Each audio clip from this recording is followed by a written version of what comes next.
Hello and welcome to American Friction, the best US politics podcast and what I believe was the late Pope's favourite US politics podcast as well. So hopefully it's yours too. You're in good company if it is. I'm Jacob Jarvis. And just to the right of Jacob Jarvis is me, Chris Jones. Nice, very good. Thanks, man. Very good letting people know the positions. Yeah, just about where I am, yeah. And in front of us on a television, but actually on the other side of the world, it's Nikki McCann Ramirez. Hi, Nikki. Hello. So, on this show, we're going to look at, well, everything. Trump and his gang are just making pretty much everything in America and the world worse. We're going to try and talk you through it. We're going to try and make it not too depressing, and we're going to try and make some of it make sense. But, you know, bear with us. And after that, we'll round up a few of the news stories that you might have missed, and we'll answer your listener questions as well. But before that, Chris, I do believe it's that time of the week where I think you might have a little bit of a silly question for us. So, oh, fuck, hang on. I need to get my list. Right. I've got my list now. We found aliens. Have we? Apparently, scientists have found aliens on a planet about 176 light years away. That's far, isn't it? Yeah. That's pretty far. Pretty far. That is pretty far. If you're slow. Well, yeah. But I'd say also if you fast as well, unfortunately. Still pretty far. Yeah. Anyway, they might have found them. I think there's a 0.03% chance that what they found is a fluke. So we found aliens, basically. But my question to you guys this week is, if you had 2 minutes alone with these aliens, let's just say they're clever ones. They're clever aliens that they can communicate. But if you had 2 minutes alone with them and you had to let them know something, what would you let them know first? I think what I would do, if they had found Earth and they were aware of us as well, Yeah, they are. I would suggest that we were just a lot tougher than we are. And Okay. I'd be like, you know what, guys? I wouldn't fuck with us and I probably wouldn't come here, okay? Because if they can come here, I don't think that necessarily works out well for humanity. So I think my best bet in 2 minutes is to try and just be a bit scary. And I don't think I'd succeed.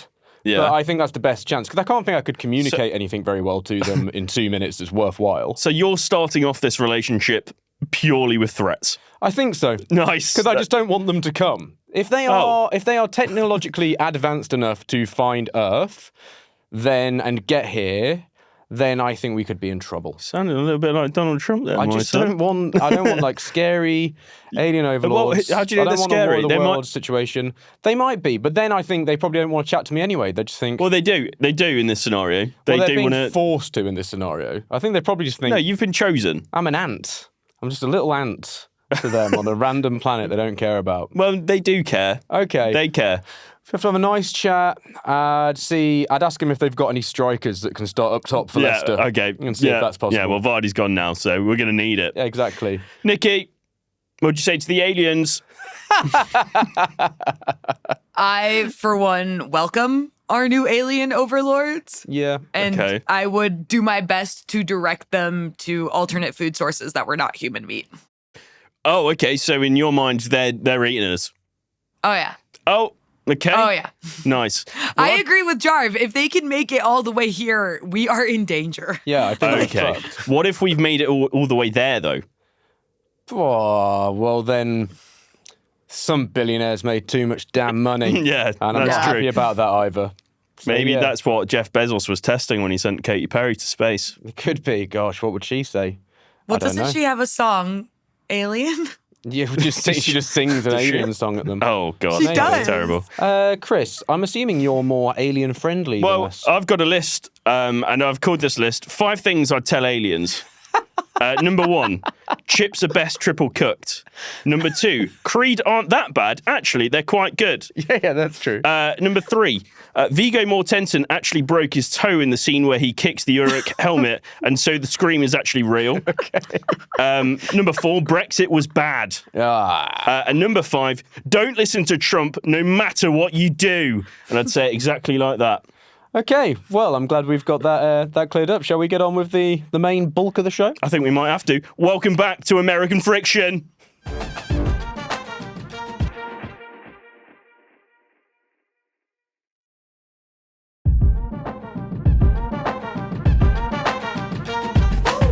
listeners, friends, family. It Aliens. almost feels as if you are, or aliens as well, but maybe not aliens.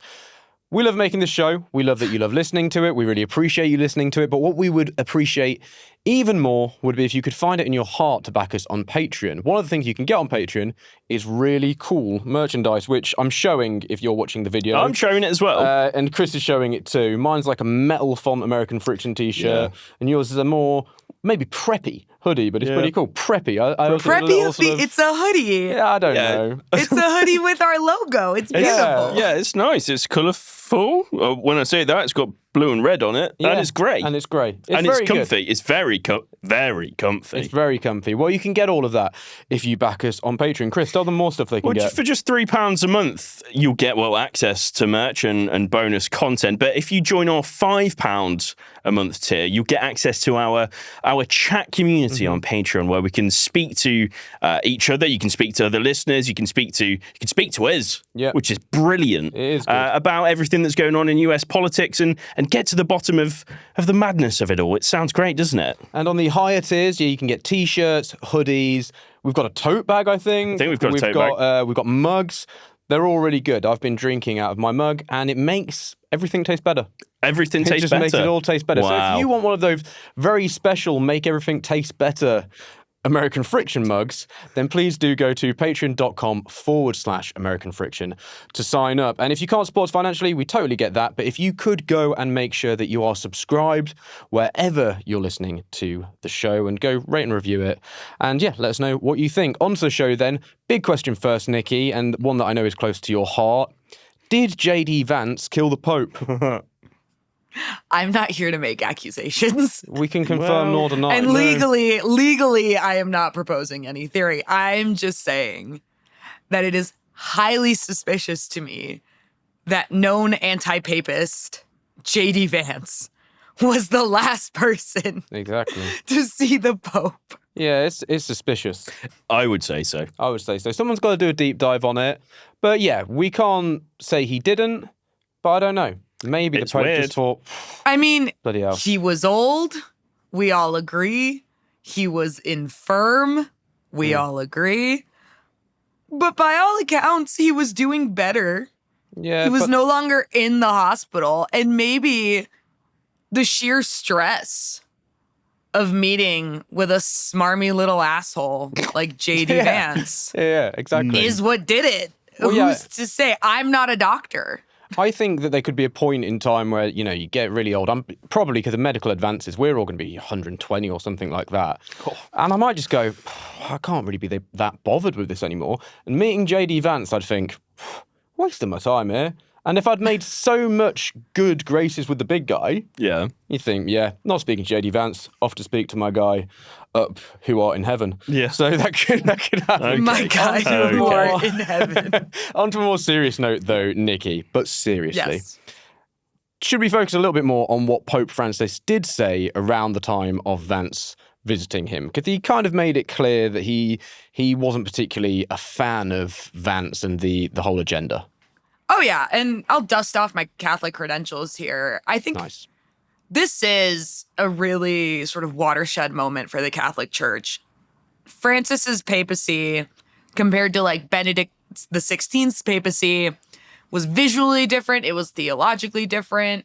I think he did a lot to sort of connect the global Catholic Church to the Vatican, which for, I think, a lot of Catholics, a lot of people, is this sort of like really insular European golden city that, issues its theological decrees every once in a while. And, the Pope lives there with his fancy robes and like his silly hats. And I think Francis did a lot to bring the image of the Catholic Church back to something that was more relatable, more in line with sort of those vows of poverty. He was a Jesuit. So academia, care for the poor, care for people who were suffering in Gaza, for immigrants, which was a huge point of contention between him and JD Vance. And in his final days, a lot of his messaging was still around how, Catholics are called to show compassion to those who are less fortunate than them, to migrants, to people who are suffering and struggling. And one of the funny tidbits is, it's getting a lot of press that JD Vance met with the Pope the day he died, but he was supposed to actually have a full-blown meeting with him on the Saturday before that. Yeah. Instead of that Saturday meeting, Pope Francis sent a cardinal to meet with JD Vance and basically give him a presentation on compassion, which is a phenomenal move. I don't even want to talk to you until you do some self-reflection. And of course, a couple months ago, there was that incident where Vance, who is a recent convert to Catholicism, he wasn't born or raised in the Catholic Church, he converted as an adult, was making these claims about how, essentially that Christians and Catholics were not obligated under the Bible to, support or entertain undocumented migrants. It was a really convoluted theological argument that didn't really make any sense. And the Pope basically wrote an open letter. He didn't name Vance explicitly, but he kind of point by point dismantled all of the things that Vance had argued. And as we enter the conclave, nice. So excited about the conclave. We love a conclave. There's an inflection point here for the church of, do we continue on the foundation that Pope Francis set up, this sort of more global church, a church that is more in touch with Asia, with Africa, with Latin America, which Pope Francis did a lot of work to bring in cardinals from those regions? Or is there going to be sort of a backlash? Are we going to see a pope emerge who is more in line with the really conservative Catholics in the United States? There will never be an American pope. I'm just saying that now. But you have this sort of faction of more conservative Catholics who viewed Francis as a threat to their own worldview. Yeah. Because Francis was saying that, no, gay people aren't inherently demons who need to be banished from hell. They're real people who you should treat with compassion. To really conservative Catholics like JD Vance, that was an affront to the entire religion. If you look on Twitter, when conservatives talk about the Pope, they disavow him. They are like, he's not the real Pope, and we liked Benedict. So it'll be interesting to see what comes out of this conclave. Pope Francis, when he was elected Pope, was not one of the front runners. So I'm very interested to see how sort of this current culture war, hyper-conservative backlash is gonna affect this gigantic religious institution that has reaches in all corners of the planet. I just want to pick Nikki up on one point there, just on mine and Chris's behalf, though, just because I think God is a listener to the podcast. We don't think that the hats are silly. We think they're pretty cool, the Pope's hats. The hats? Yeah, Nikki said that the Pope's hats were silly. Oh. And we don't think they're silly. We think they're... Cool little hat. Exactly, they are cool. Not little. They are very nice. Don't besmirch They are them. not little. God is a listener, Chris. Oh, yeah. Don't get on the wrong side. Okay. Great hats. Cool hats. Chris, Trump is headed to the funeral, and he's made a bit of a big deal of this. He sort of weirdly said he's looking forward to it. I don't think you usually look forward to funerals very much. I guess he's thinking there's good food in Rome or something like that. Can you remind me of some of the criticisms of Trump which we saw come from Pope Francis? Well, on that, Trump has been saying some really... He says so many things just that come across completely wrong. I saw them before we came on this started recording. I saw he had some veterans that had been wounded and lost some limbs, and he was meeting them, and he was like, he said, "Oh, you got hit pretty good, right?" And then someone said, yeah, they've all got Purple Hearts. But then it was kind of quite muted. And then he was like, yeah, you deserve that. And it's just like, what? Yeah, like no what the shit. Hell? Anyway, on your original question, apologies. Yes, let me start. Pope Francis, I think Nikki's nailed it really in terms of Pope Francis was very much about acceptance and accepting people for who they are. Trump very much isn't, and his administration isn't. And that's what we've seen with the deportation policies, for example. And on the deportation policies and the messaging around that, he said this, I think this was earlier in the year, the act of deporting people who in many cases have left their own land for reasons of extreme poverty, insecurity, exploitation, persecution, or serious deterioration of the environment damages the dignity of many men and women and of entire families and places them in a state of particular vulnerability and defenselessness. And then there was something else. This is less about Trump, but more of JD Vance and his use of this Catholic concept called Ordo Amoris, which translates to the order of love. And he criticized JD Vance for using this incorrectly. And to that, he said, Christian love is not a concentric expansion of interests that little by little extends to other persons and groups. The true Ordo Amoris that must be promoted is that which we discover by meditating constantly on the parable of the Good Samaritan. That is, by meditating on the love that builds a fraternity upon to all without exception. Very much parroting what he said throughout his entire time as Pope, really, that we should accept people for who they are and not dispel them because we potentially don't disagree with what they think and who they describe themselves to be. Nikki, on to another victim of the Trump administration, the economy. Well, what's going on at the moment? How bad are things looking? It's all down, Ashley. No, we got a really fun and flirty report from the International Monetary Fund this week. Yeah, fun and flirty. Basically saying that it's all going down. It's all going down on everyone. No, the International Monetary Fund is predicting a global slowdown in GDP growth. This is on top of the cohort of major financial institutions who are predicting that there will at least be a soft recession within the United States, if not globally, given the fact that the tariff regime seems to still be in place, or at least on track to be in place once the pause expires, because there are currently tariffs in place right now, and particularly tariffs against China. We also, on Thursday when we're recording, got an interesting little tit for tat between Trump and China, where Trump on Wednesday night told reporters that, yeah, he was talking to China every day and the negotiations were going great and that everybody wants to talk to him and make a deal. And Thursday morning, the Chinese Commerce Ministry comes out and says, no, we are not speaking with the United States. Any reports that we are in active negotiations with the United States are false. There will be no negotiations until the tariffs are removed. So, you know. Yeah, not looking super rosy. Chris, public opinion over the economy, it's dipping. Well, Jarv, you're right. And there's a record high number of people who say that their financial situation is getting worse, according to Gallup. Nice. Good name, isn't it? Granted, their records only go back to 2001, and this bit of polling / research only came from about 1,006 people, I think it was. But we can use it as an indicator. It shows that when they ask the question, right now, do you think that your financial situation as a whole is getting better or worse? 53% of respondents said that their personal finances are getting worse, up from 47% the year before.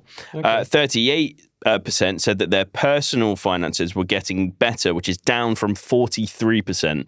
And the only time that we've actually seen from Gallup the numbers of people saying that their situation is getting worse rather than getting better is in COVID, in the 2007 recession, and also in 2011 during the debt ceiling crisis, and also when there was high unemployment rate.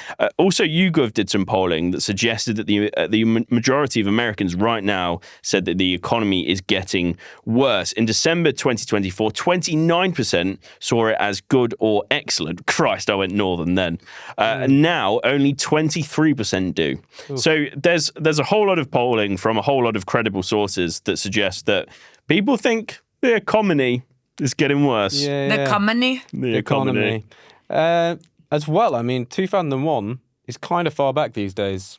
You were born in 2001, you're 24. Makes you feel old. How old were you in 2001? 8. Let's think about that, didn't you? How old were you? 5. Nikki? I was... I mean, what date? Is it 9/11? Is it 9/11? No. Well, it depends because I was. The thing is, I How old were you turned during 6 years old in 9/11? 2000. 6 years old. I had just turned. Okay. That was the answer. What did we have to bring up 9/11? Because it could be. Well, Nikki's no. got a point. Because what if it was before or after her birthday in 2001? She's asking. Yeah, because my birthday is smack in the middle of the year. My right. birthday's July 1st. It's literally the middle of the year. So the first 6 months, I'm one age. The next 6 months, I'm another age. So who brought up 9/11? Nikki did. Oh. She just said it before.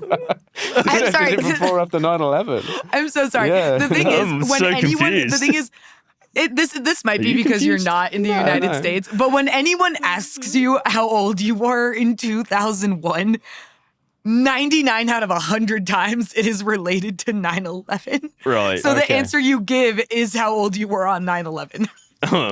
After 9/11, they laid a plaque at my school and they made me write a poem about it.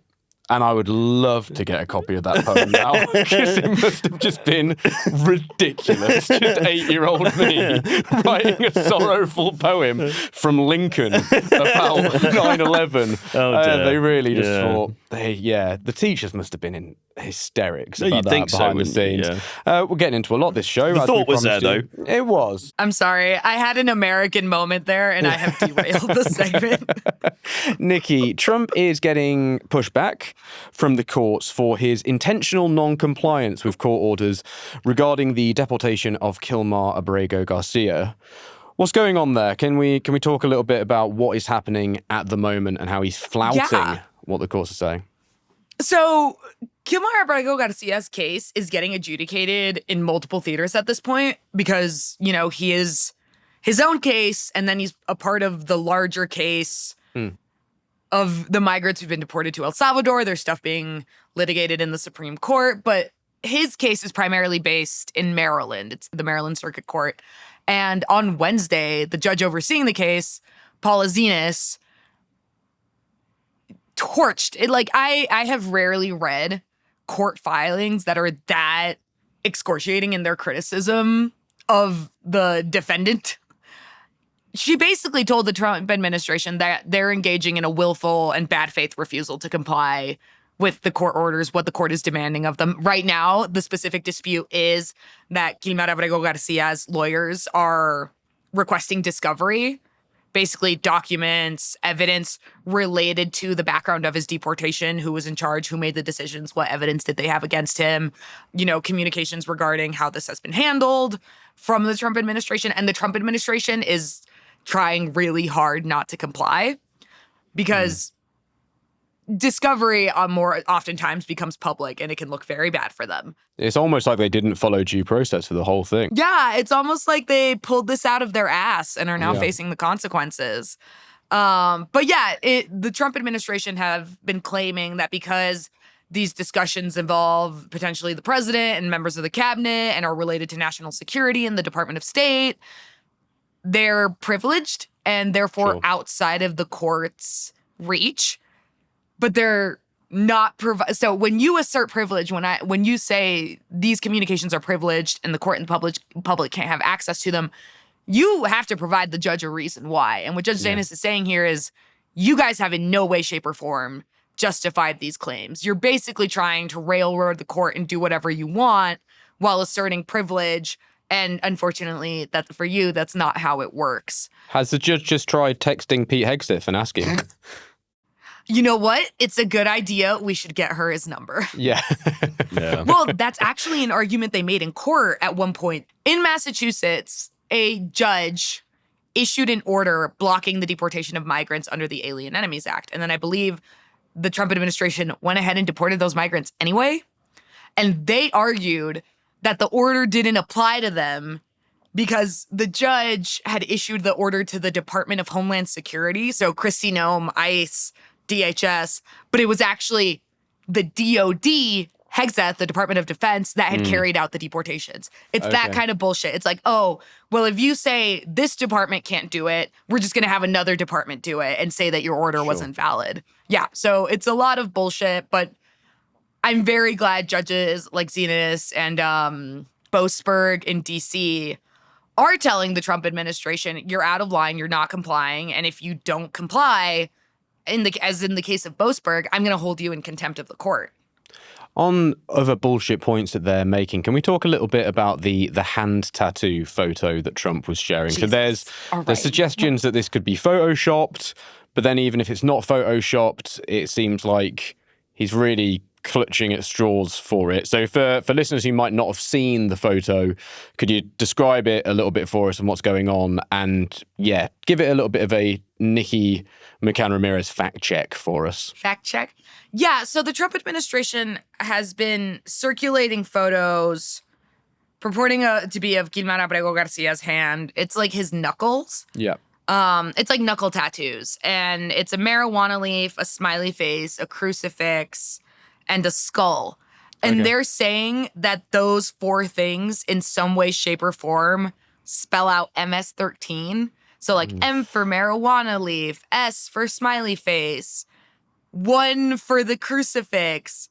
And then I don't know how they think a skull represents a 3. Someone on Twitter was like, oh, it's because in Spanish, it's a calavera and C is the 3rd letter of the alphabet. And I was like, okay, but also the cross in Spanish and English, cruz, starts with a C. Yeah. So like, what mechanism are we using here? And there's a couple points I want to make here. Experts who've looked at these alleged tattoos say that there's really no indication that these are gang affiliated. People get knuckle tattoos of stuff for a variety of reasons, and maybe he just thought it looked cool. Like, you'll find plenty of Latin American men who have a cross tattooed on themselves and a skull. It's not uncommon. I've got a cross tattoo. I've got the Death Star tattoo. Doesn't mean I'm Darth Vader. Oh, well, you might be, though. But, like, the other thing I want to point out here is that in the United States, they call it MS-13. In the Spanish-speaking world, no one really calls it MS-13. It's La Mara Salvatrucha. And it really is grasping at straws here. But also, even if he had the phrase, I am a member of MS-13 tattooed on his forehead, it does not justify the manner in which the Trump administration has treated these migrants. It does not justify the lack of due process. It does not justify their incarceration in a foreign gulag known for torture without any form of criminal trial or conviction. Yeah. Doesn't justify it. Mm-hmm. Yeah, it seems like they are just totally missing the point. But they're willfully missing the point, aren't they? Trump has said that he is entitled to deport people without trials. JD Vance made some weird comments about due process and why. He basically said due process doesn't count for migrants. Yeah, exactly. You know, they're all just basically, the stance is that they don't give a shit, isn't it? And it would be, we're kind of saying they're missing the point, but they're not missing the point, are they? What they've done kind of is the point. Like they just don't care about due process. Yeah, no, they absolutely do not care about due process. And what they're essentially trying to find here is a workaround where they don't have to, like, right now, the number of deportations to the prison in El Salvador, deportations under the Enemy Alien Act, is a couple hundred. If you rewind to the campaign, to the Trump early days of the Trump administration, even to today, the goal is millions. The goal is to deport and round up and deport millions and millions of people. And it costs money, it costs time, it's a lot of effort in the Trump administration's eyes to actually give these people all the due process. They want the show and the spectacle of loading people by the hundreds into planes and dumping them into other countries. But the reality is that in the United States, regardless of whether you're a citizen, a resident, a visitor, or a tourist, if your feet are on the ground in the United States, you are granted a certain amount of rights. And the government has to respect your human and civil rights in their treatment of you. And the Trump administration, like we talked about with Noah from Cristo Sal in our past interview episode, the minute you start accepting, okay, well, your rights don't apply for these people because these people are bad and icky and we want them out of the country, or you get these rights, but you don't, that becomes a threat to everyone else because it becomes that easy to then turn around and say, oh, you too, you also don't get these rights. It doesn't stop.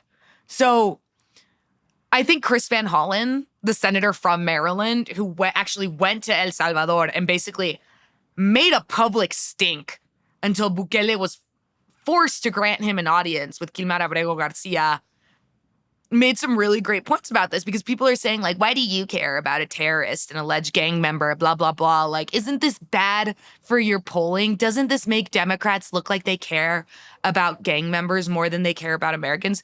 He said, no, this is an issue that affects Americans because it doesn't matter who this person is. If the U.S. government can just strip you of your rights and send you to and imprison you in another country, what's to stop them from doing that to you when they feel that you're a problem? And I think Chris Van Hollen has handled this spectacularly, and more Democrats should take a page out of his book. Yeah, Chris Van Hollen, if you're listening, do come onto the podcast because, you know, I like the sound of him. I like the cut of his jib. Gavin Newsom, you're still not invited. No. Onto it, That's Chris. right. A couple of final notes to wrap up on here. Chris, the rallies against Trump. Yeah. Is the sort of civil resistance starting to grow a little bit? Seems so, doesn't it? There was that hands-off mass protest right across the country. And also, I think maybe touched parts of Europe as well. But there was, in the US, there was about 3 to 5 million people that took part. And I think that was earlier this month. There were also hundreds of marches on Earth Day, which was the 22nd of April, I think it was. And that was really to amplify Trump's lack of care for the environment and his just dangerous policies around gas and oil. Obviously, is infamous saying being drill, baby, drill. Yeah. So that was happening. And all of this has kind of been brought about by I guess it's one movement, which is 5051, which stands for 50 protests, 50 states, one movement.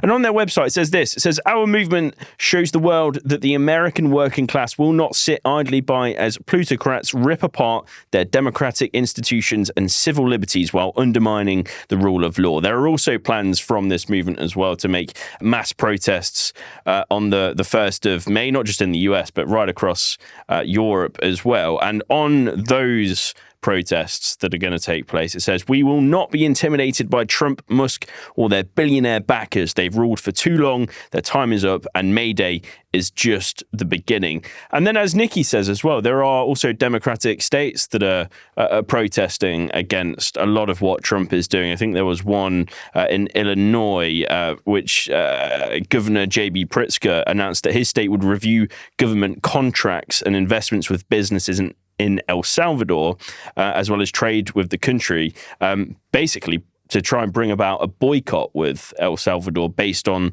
what Trump has created in terms of a relationship with Bukele.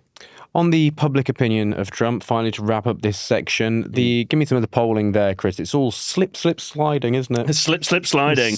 I would say more than that. I'd say it's plummeting off a cliff. Oh. Yeah. We're going down, down. Nice. Very good, Nikki. Very good. Wow, that was good from Nikki, wasn't it? Trumpy, we're going down swinging.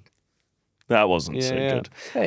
But if you look at the Economist's favourability tracker, I like it. He began his term with a plus 50% approval rating. Well, just why are you looking at me like that? I'm just saying it's nice. That's good. Christ. Sorry, Are everyone. you okay? Sorry, God. I know you're listening. He began his term with a 50% approval rating. More than that, actually. It was more like 54%. That's now just 42%. And pretty much every demographic, apart from white males over 65, disapprove of him, according to this bit of polling. And according to the Reuters Ipsos poll, he's now at 43%, with all but Republicans crossing the 50% mark on his handling of the economy. Okay. Lots of people thinking that he's just absolutely wrecked it on the economy. And then this polling also looks at the Signal chat scandal, which we've been looking at a lot recently, and the handling of it. No matter the political faction, so no matter who you support or who you believe yourself to belong to, most people have described this as reckless, with 74% of all the 1,400 polled agreeing, and 41% of Republicans saying this scandal will be harmless. So most Republicans think that the handling of the scandal chat has been terrible.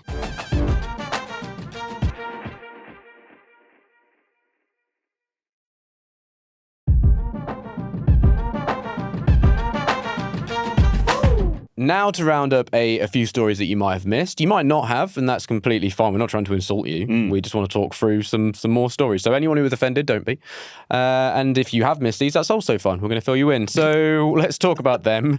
Nikki, this is actually serious stuff now, so I'm going to go more serious voice. RFK Jr., it's grim what he's been doing and talking about this week. He's basically said that people with autism don't function in society. He's come out with all sorts of just horrible shit about people with autism, which we know to be untrue. And I'm sure, people, I have family members who are autistic. I'm sure plenty of people who are listening in will know of people who are autistic and bring a lot of positivity to the world and function in all sorts of ways. And whatever he's saying about them is just not good and shouldn't be said about people generally. What is he pursuing on this though, when it comes to looking at health records? Yeah. So I will just start by saying that the way Kennedy talks about autism and autistic people is really fucking gross. Yeah. I think to him, autistic people are like specimens that need to be made an example of and like poked and prodded and studied in support of his anti-vaccine views. I honestly think that the only reason Kennedy cares to address autism or to make autism a subject of his secretaryship, of his work outside of that, is because it is so tied into the anti-vaccine conspiracy universe. I do not think a single bone in his body actually cares about these people. And as you said, autism is a spectrum. There are all sorts of manifestations of this disorder. There are all different types to different degrees. And autistic people deserve like all the possibility of living good and full lives without the government treating them like lab rats. To that effect, Kennedy is proposing creating an autism registry in which basically he takes the medical data, the private medical data of people who've been diagnosed with autism, puts it all in a database and hands that out to researchers who want to study autism. And what I want to be clear about is that there was already plenty of legitimate scientific research taking place on autism spectrum disorders before the Trump administration came into power and gutted funding for a lot of research institutions, fired a ton of people who work at the National Institute of Health and other institutes in the government who handle this type of research. Actual legitimate science. That is fundamentally different from RFK Jr. building a database of people with autism diagnosis, handing out their medical records to researchers and then going, it looks like all these people were vaccinated, which is gonna be the conclusion if he has any say in it, as if the majority of the country wasn't also vaccinated, To me, it just reeks of selective data. Yeah. Part of the reason, and I don't think anyone who listening to this podcast is ignorant of this, is RFK Jr. likes to claim, autism diagnoses have skyrocketed in the last, X amount of decades. It was never like this before. Part of that is because a lot of these disorders were not recognized by the medical community. When you have a better understanding of these disorders, of how they manifest, of how even a very functional person can be on the spectrum, you get a diagnosis. But like we said, Kennedy talks about people who have been diagnosed with autism as if they're completely dysfunctional in society. When I'm no expert on this, but I think it's probably safe to say that the majority of people who have an autism spectrum disorder are probably quite functional. And I think it's him using government resources to not only violate the privacy rights of people who may not want nothing to do with having their name in a government database related to their disorder, but also to forward his own deeply held conspiratorial beliefs about vaccinations and using autistic people as a cudgel to do so. Yeah, it's really gross. And I mean, even if he were to believe that all of these people were incredibly vulnerable and whatever else he said about them, you would expect that to make someone lead to treating them with compassion as opposed to treating them in this sort of way. Chris, what has been some of the wider reaction to his comments here? As you'd expect, basically as we would take it. As people, we're not experts in this. No. But we can clearly see that the way he's talking about autism and people with autism is very wrong and very harmful. And that's something that Alicia Halliday, who's the chief science officer at the Autism Science Foundation, also agrees with. And she is an actual expert. And during this speech, Kennedy essentially tried to boil down the causes of autism to one thing. And Halliday says that is extremely harmful and dangerous and completely oversimplifying the science, which proves that there is not one cause for autism. In fact, there are lots of causes. But also another thing that he said was that treating autism by 2035, I think it was, would cost around $1 trillion a year. And he based that off of a study that had actually been retracted. So it's a study that doesn't even exist anymore. And Halliday just says we cannot take any justification or any truth from a study that has been retracted. And why he is quoting a study like that in the first place at this kind of level is simply ridiculous. And then there was also a quote on CNN by the president of the Autism Science Foundation, which is Alison Singer. She said that he made it sound like these were people whose lives were worthless when that couldn't be further from the case. I think that is pretty much how the majority of people who are experts, who do know exactly what they're talking about, have reacted to Kennedy and the way that he's been speaking, not just now, but throughout his whole career about autism. Yeah. Fuck that guy is going to be my takeaway from that. Nikki, Pete Hegseth, fuck that guy too. How hasn't he been sacked yet?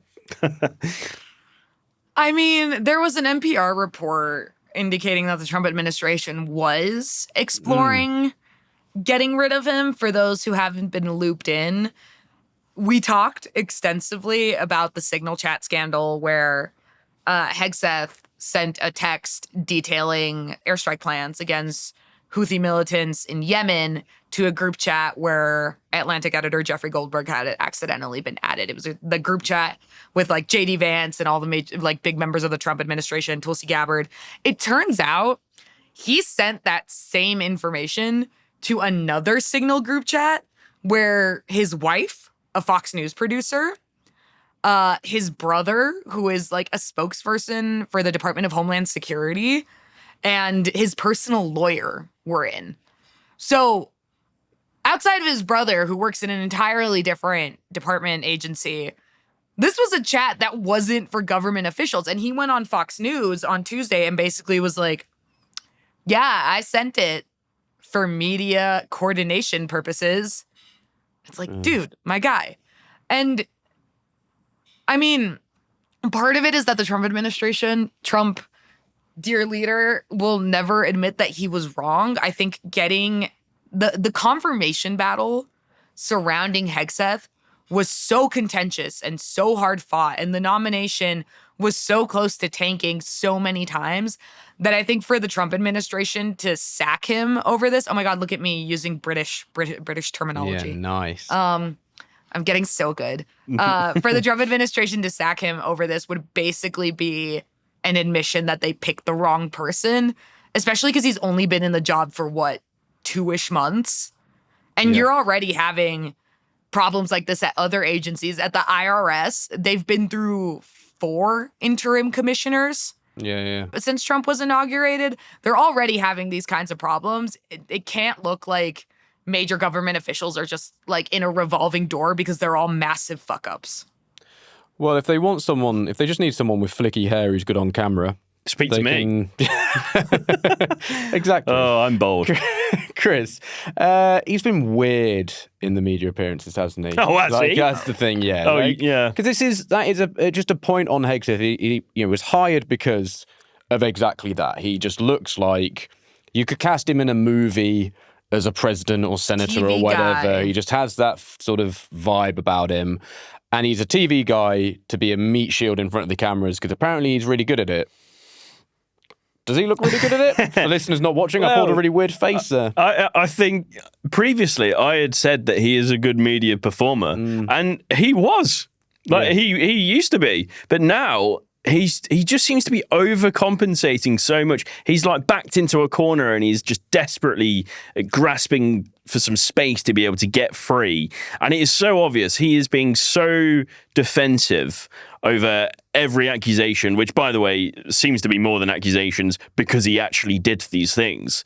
And admitted to it on television. Yes, exactly. And one of the most recent examples of him being weird was, I think it was Easter Sunday when they had the Easter egg roll. Yeah, and he strolled up to the reporters and was asked pretty much immediately about the Signal chat, and then he said, "What a surprise that as soon as a few leakers got fired, a bunch of hit pieces come out from the same media that peddled the Russia hoax." Which, when he said Russia hoax, he looked straight down the barrel of the camera and smiled. Nice. Which just made him look completely like crazy and unattached to reality. So strange. But the thing is, he keeps using the word hoax around this. Like he is trying to put across or convince people that none of this is, even though he's admitted to it, that none of this is real. It's been made up. And he keeps saying this about the original Goldberg scandal.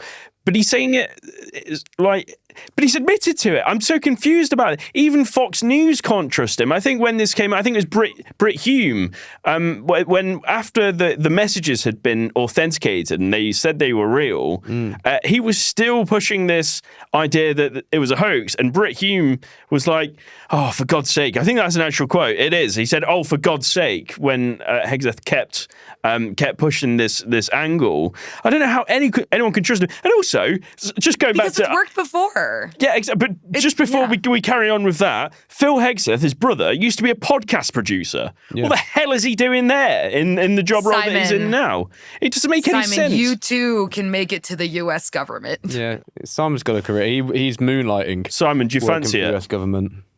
It looks like a burning ship right now, frankly. I'm not interested. But what if I got Pete Hegseth's job and gave you his brother's job? Would you come with me?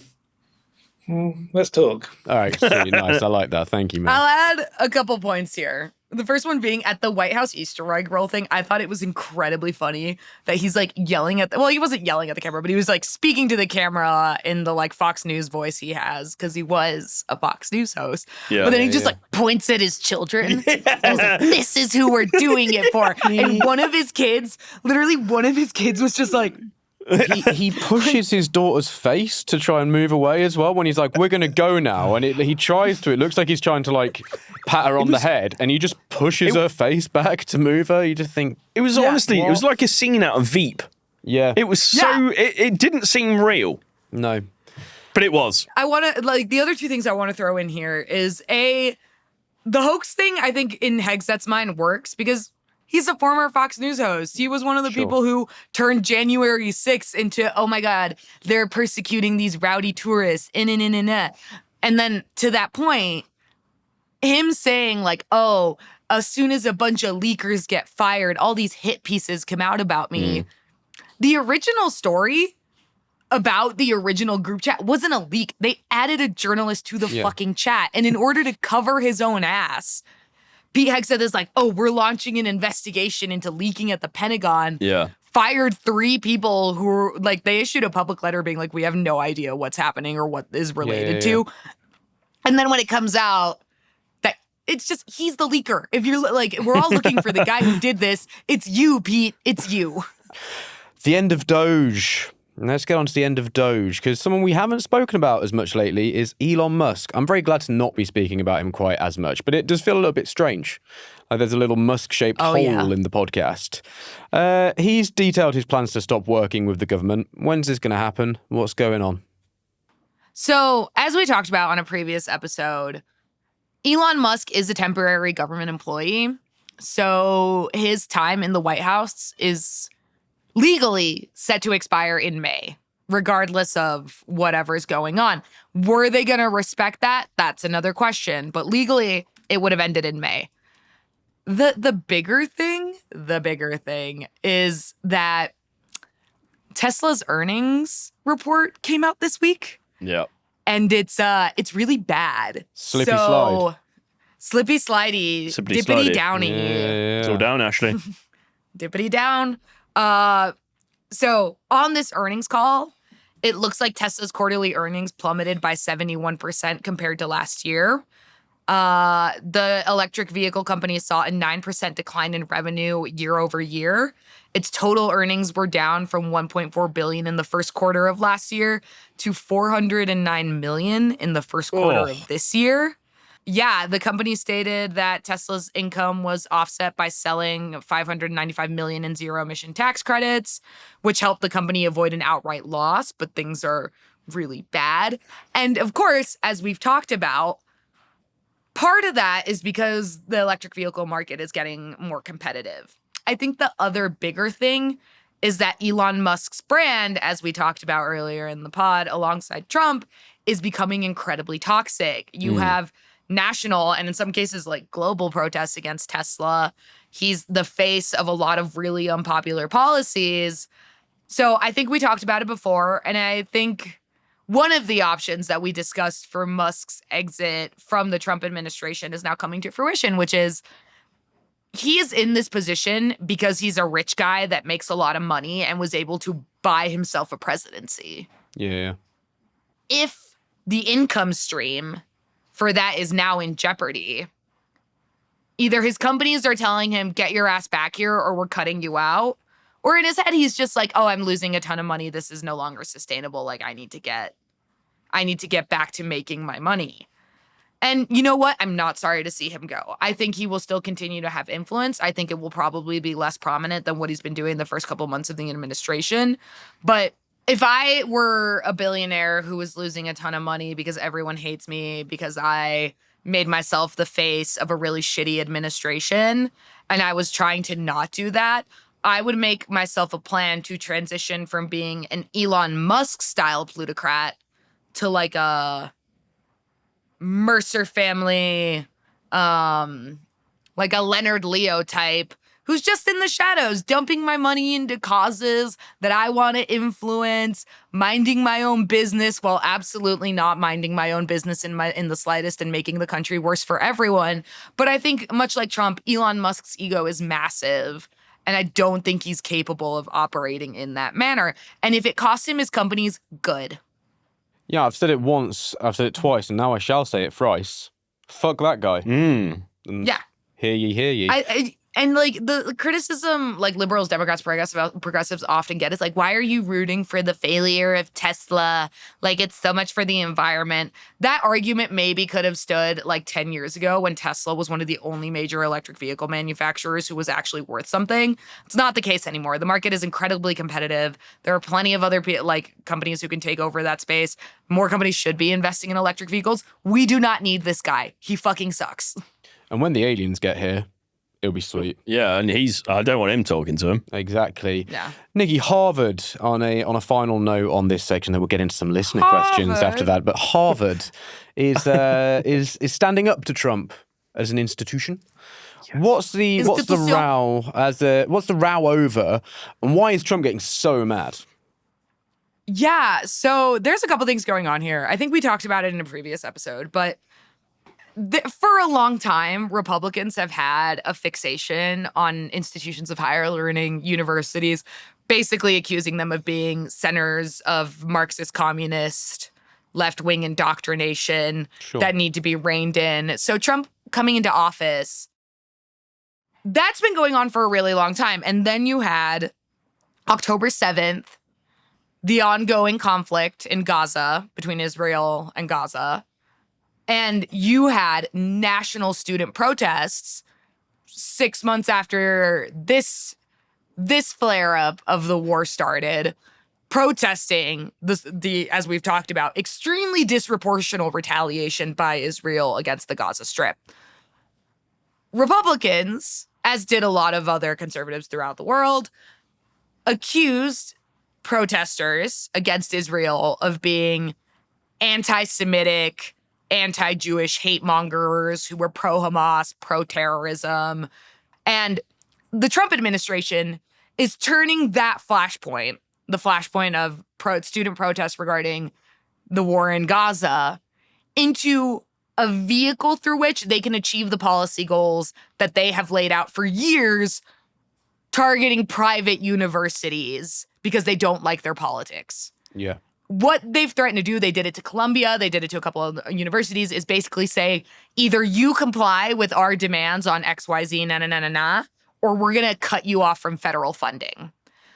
A lot of universities kind of just threw in the towel and like, please don't hurt us. Yes, we'll like fire the people in charge of Middle East studies and install someone that you like. Yes, we'll do XYZ. Just please don't take away our money. Harvard said no.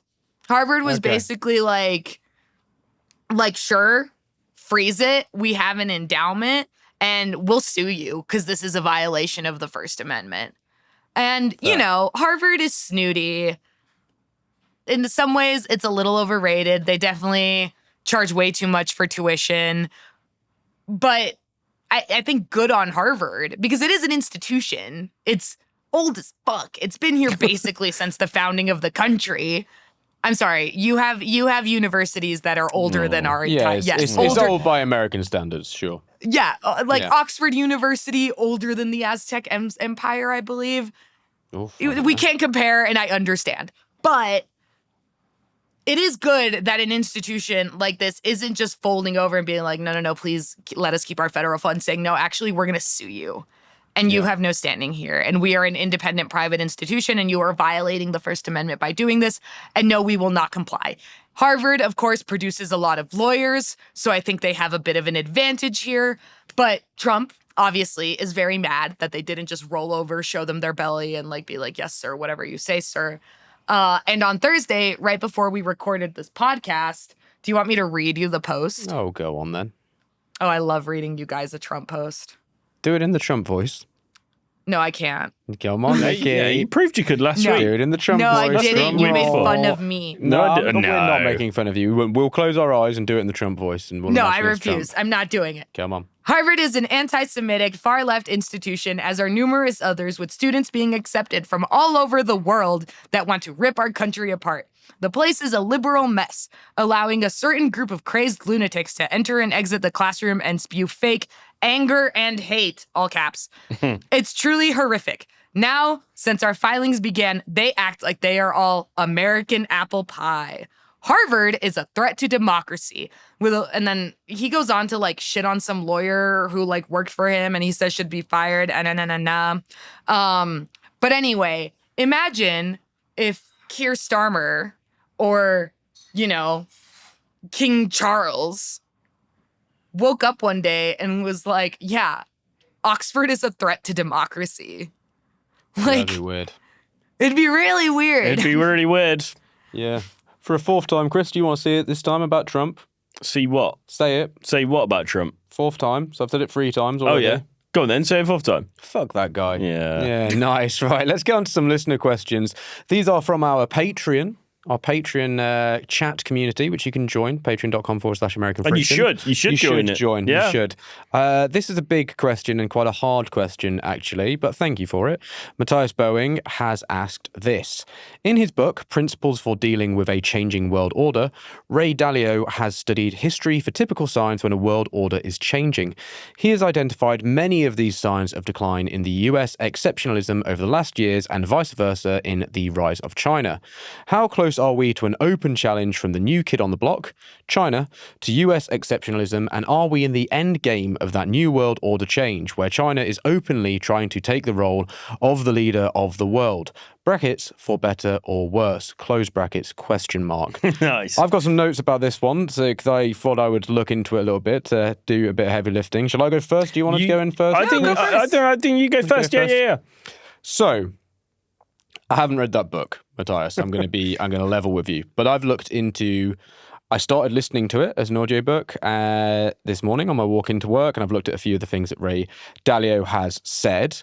My first sort of reaction on this is that I think China would like that position already, and things like the Belt and Road project show how much they clearly want to dominate global resources where they can, and they're using that to leverage their position in the world. But I'm not an economist, and I'll say struggle with that that here. And I word, can't don't you? say economist either, but I'm not one, as you can see. I want it to be, but I can't say it, so they wouldn't let me. But basically, what it seems to me, based around Dalio's arguments as well, is it seems to me that the US dollar's status as a reserve currency is basically one of the key issues here. And at the moment, so on Monday, we've got an episode coming out with a very good economist who talks through some of this stuff a little bit. But at the moment, the question basically is kind of what alternative is there if it's not the dollar as the world's reserve currency? And as far as I can see, and as far as a lot of economists are saying at the moment, there isn't really a straight answer to that. And so for China to take the US place in the world, part of that could come along with wanting to take some of that reserve currency status, but for China to take that spot, it would have to be just much more, it'd have to make its economy much more open, let the way it moves money around be much more fluid, and you'd have to see people the world over kind of overcome their aversions to trusting the political infrastructure that is the Chinese state, which, you know, I don't know. People aren't trusting America at the moment, but I think people are still thinking they probably trust it more than China for now. China is the second largest holder of US debt, though. Japan is the highest holder of it. So it can sell off things like treasury holdings and try to devalue the dollar, and they've done that. They've dumped about 23.5 billion or so, I believe, so far. So they're clearly trying to leverage that. But I think the thing about China, part of its growth has been because of how it is set up in a sort of dictatorial format in that way, and that allows it to control things in the way it does. And due to that, I think the rest of the world will continue to view it with suspicion when it comes to filling that void that America has. But that said, they're clearly trying to make themselves such a big player, as I say, with things such as Belt and Road, with devaluing the dollar, that perhaps that isn't going to be something where countries can say, well, we've got a choice of China and the US, we're going to go to the US. Maybe it will make China such a big player that you can't really avoid it taking that sort of control. So that's my long-winded answer to your question. It was quite a long question, though. Yeah, so I think that was all right. Yeah, no, I thought it was good. Thanks, The only thing I would say is that I think China's tried to destabilize US influence for a very long time, and Trump has by himself pretty much done more than China has been able to do in a decade, especially when it comes to Europe. And China has been trying to peel Europe away from US influence. And I think what we are seeing at the moment is China trying to capitalize on that. And actually, the Chinese Foreign Minister Wang Yi stated at the Munich Security Conference in February, a lot along the lines of what you're saying, that China is willing to synergize high-quality Belt and Road cooperation with the European Union's global gateway strategy. So they're trying to forge ties, I guess, and capitalize on the damage that Trump has caused to the global order. And an interesting thing on that, in that if you were to look at a alternative currency, which could be you kind of become the dominant reserve currency of the world, the euro is potentially one of those currencies which is in somewhat a position for that, potentially. Yeah. So that is also a reason why China may want to align more with Europe. But as I say, on a political level and all sorts of things, that then raises questions for Europe. Nikki, do you want to wade in on this one? You think we've got it? I don't think that collision is a theoretical thing that might happen in the future. I think it is a thing that is currently happening. I think this, game of chicken with the tariffs that Trump and China are playing is that manifestation. I think a lot of people for a really long time expected it to be actually like a military conflict over Taiwan that would eventually kick off this sort of confrontation between China and the US. But an economic one is just as valid. China chose this moment not to back down from the attempted intimidation of the United States. And the only point I'll add to this, speaking about like China cozying up to the Eurozone, is that, and I think I've said it before, I think a lot of the Western powers, the United States, Europe, have seen much of the developing world, parts of Asia, Middle East, Africa, Latin America, South America, as places you kind of do business with, but they mostly exist for resource extraction for your own economies and needs and gains. China, in the last couple decades, have invested a ton of time and energy and money and manpower into developing relationships, consumer relationships, business relationships with these regions. Like relationships that are not just about like you give me resources and I might send you some stuff and we'll have a favorable trade agreement. Like relationships, like I say it all the time. If you come to Mexico, the presence of Huawei, like Chinese car companies, it's huge. And it's only gotten bigger in the last couple of years. So the age of American unipolarity is over. Yeah. That's done. It's done. China is here. It's here to stay. And the fact that it right now feels confident enough to give the United States the middle finger and say, I don't care if you're taxing me 145%. I can take it. You need me more than I need you. That's like, we're there. The collision is there. A final listener question here. This is from Gabby on our Patreon. I keep hearing that we're headed for a constitutional crisis between the Supreme Court and the executive. What form would this take? Because so far it seems to be the courts ruling against Trump and him just ignoring them. What would actually happen to make it a clash rather than just a steady erosion of everything except the executive branch? Nikki, I'm going to go to you on this one. Yeah. Also, I will say, my beautiful Patreon listeners, I'm sorry I haven't been as active in the Patreon the last couple of weeks. I've been just all over the place physically. But this is a great question because I think the phrase is being thrown around a ton. And I think Trump ignoring court orders in and of itself is a constitutional crisis. Like that, you have to go back to sort of the founding principles of the American government, which was when the framers created the Constitution and the three branches and the separation of powers. They did so with the intention of preventing tyranny, as we experienced under British rule. So essentially, we saw you guys and we were like, none of that. None of that. So the idea here is you have checks and balances. You have the president who's allowed to take executive action, limited executive actions without Congress, without authorization from Congress. But in order to check that power for the presidency, you have the courts who can say, okay, you did this without legislating through Congress, but if it's unconstitutional, you're not allowed to do it. Like, and then, Congress can pass laws and the president can veto those laws. There's a whole intricate system of I'm allowed to do this, but if I do that, then this other guy's allowed to say, no, that's not right. You can't do that. All these court battles that we're seeing between Trump, the Supreme Court, the Maryland Circuit Court, the Texas Circuit Court, the DC Circuit Court, those are all the judicial branch exerting their checks over the presidency. Yeah. And the thing about all these checks and balances is that they're really enforced most of the time by voluntary compliance. It's very rare that you have to force compliance in one of these types of issues. One of the most infamous instances of like a dispute in enforcement is the Little Rock Nine, who were 9 students who were the first Black students to desegregate Little Rock High School in Arkansas. And what happened was the Supreme Court and Brown versus Board of Education eliminated racial segregation in schools.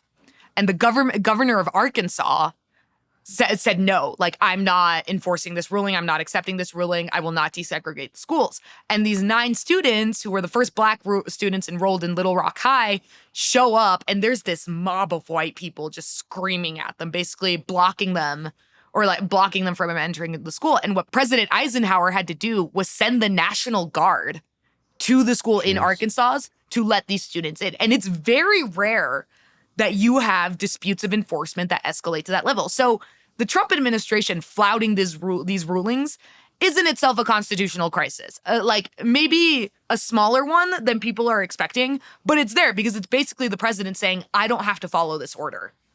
Yeah. Where you kind of get into that territory of, oh shit, this might actually like collapse the government is that question of how do you enforce this? Like what power does the Supreme Court have to potentially hold the president in contempt?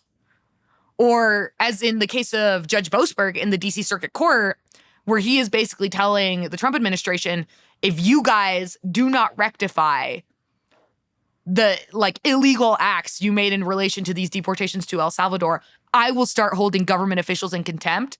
How does he do that? You can technically arrest someone over contempt in the United States. That's what like Steve Bannon was sent to jail for, was contempt of Congress. Who makes that arrest? If it's Kristi Noem or Pete Hegseth, does the court have the power to invoke, like, it raises all these questions about, like, how do you actually execute these orders? Or does that mean that the administration can just ignore the court and get away with it, and the court's decisions are now meaningless? So that's the line we're towing right now. So the answer to both those listener questions, I suppose, is the crazy thing that you think could be happening. Oh, it be happening. Oh, it happening. It do be happening. Oh, it be happening already. It all be happening everywhere all at once. And with that brings us to the end of this episode of American Friction. Doesn't it, Chris? Oh, it does, yeah. Thank you very much, Nikki. Thank you very much, Chris and Jarv. Thank you very much, Simon.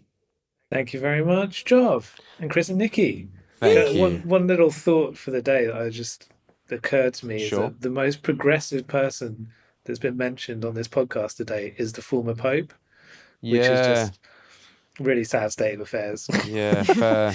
Well, RIP. Okay, thanks. Yeah. RIP. Well, yeah, you have to, don't you? You have to. Yeah, you have And to say Chris, that. for reminding us we have to say that. Thank you very much.